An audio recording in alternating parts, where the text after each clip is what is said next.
Bonjour, c'est Maxime, bienvenue à un autre Stoa. Je vais vous parler aujourd'hui de relations amoureuses, de relations intimes, par le biais d'un coaching de groupe que j'ai eu avec Tal Ben-Shahar, professeur de Harvard qui a étudié et enseigné le bonheur. Dans ce coaching-là, il y a une personne qui lui a demandé comment outrepasser les difficultés dans et la tristesse que l'on peut avoir dans une relation à un certain point où on semble faire face à des conflits. Et il nous a ramené, non pas dans des outils pratiques, puisqu'il en a, et j'aimerais vous en donner dans d'autres vidéos, mais pour cette vidéo-ci, je vais vous ramener à la base, à ce qui peut vous aider à passer à travers ces conflits-là potentiellement.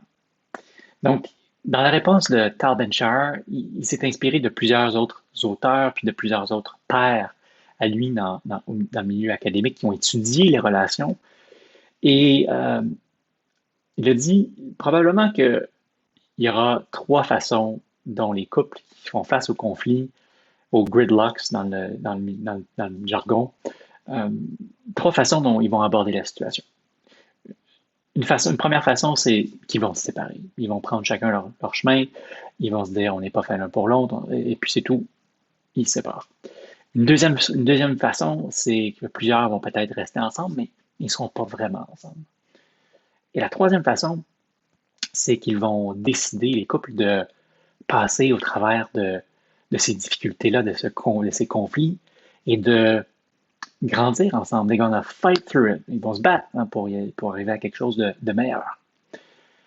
Et dans cette troisième façon de l'aborder, il va y avoir de la tristesse en quelque part. C'est normal, c'est pas facile. C'est de faire face souvent à, à l'autre. C'est aussi souvent de faire face à soi. On se découvre beaucoup soi-même dans une relation, je pense.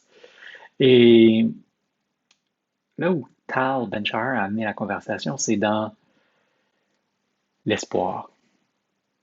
Il a dit s'il n'y a pas d'espoir, que l'on peut passer à travers le conflit, que l'on peut grandir ensemble, devenir meilleur au-delà des obstacles auxquels on fait face, ça va comme devenir une espèce de prophétie qui va se réaliser.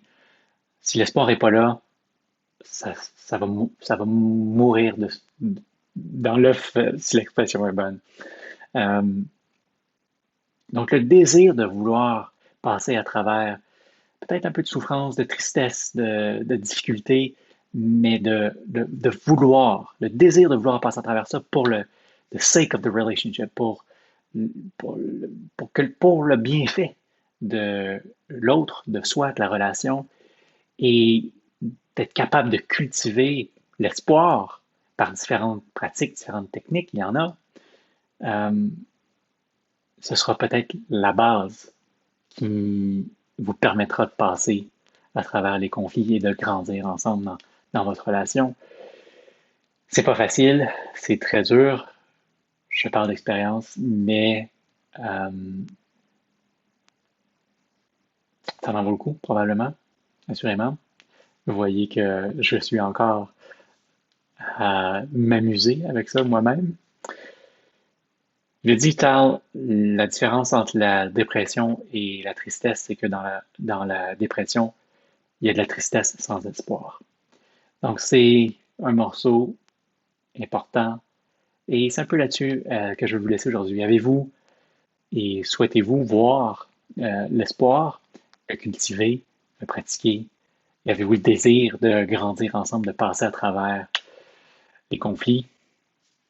Je ne sais pas s'il y a une bonne ou une mauvaise réponse, mais je pense qu'on touche à la base avec ces éléments-là.